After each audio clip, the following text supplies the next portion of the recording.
So Kate, thanks for joining us today.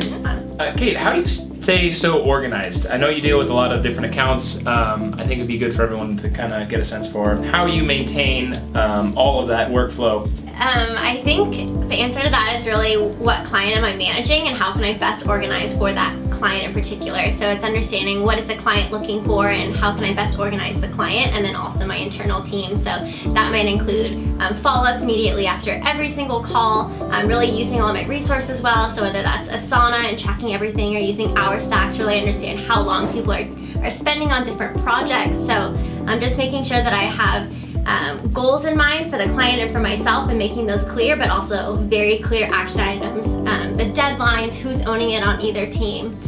So yeah, it really depends on the client, but using resources and really asking questions on what would be most helpful for them has been how I've been successful. Nice, I like that, very cool.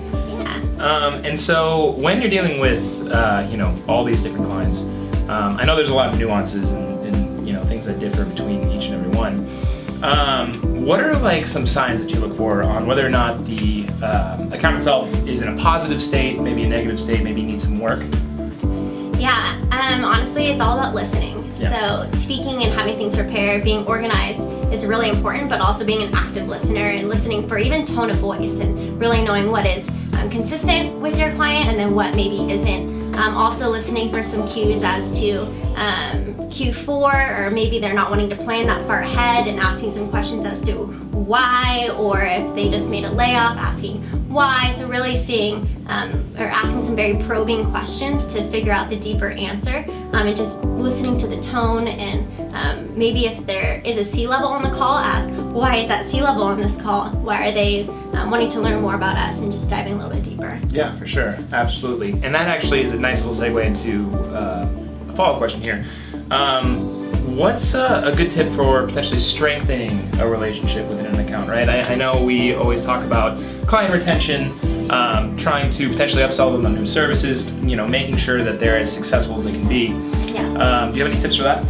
Yeah, I love that question because that's something that I think is so important, and I think a lot of the account managers here do a really good job of that. But my number one thing that I always say that I want to do with my clients is to Skype with them. Just having some one-on-one time that's visual. It keeps things engaging. Sometimes when we can't do Skype, we'll have to reschedule the call because the client is just that much more engaged and really understanding of what we're trying to communicate. So that, and then also even texting or just having a Slack channel or just like having some personal line of communication where you can just check in and say, hey, I know today is like super busy, anything I can take off your plate, and really building that personal relationship and taking it outside of just office and more personal and just being a good friend. Absolutely. So kind of lending yourself as more of a partner than a vendor, Totally. Right? Absolutely. Yeah. I think that's absolutely brilliant. And if you want to hear more from Kate, you can find her at with the Coffee Side Chats on YouTube. Great segment there if you're interested in learning a little bit more. Coffee Chats. Yeah, absolutely. And if you do have any questions, you can contact us directly. We're at contact@powerdigitalmarketing.com. Thanks again for joining us, Kate. That was awesome. Cool. Thank you. Bye.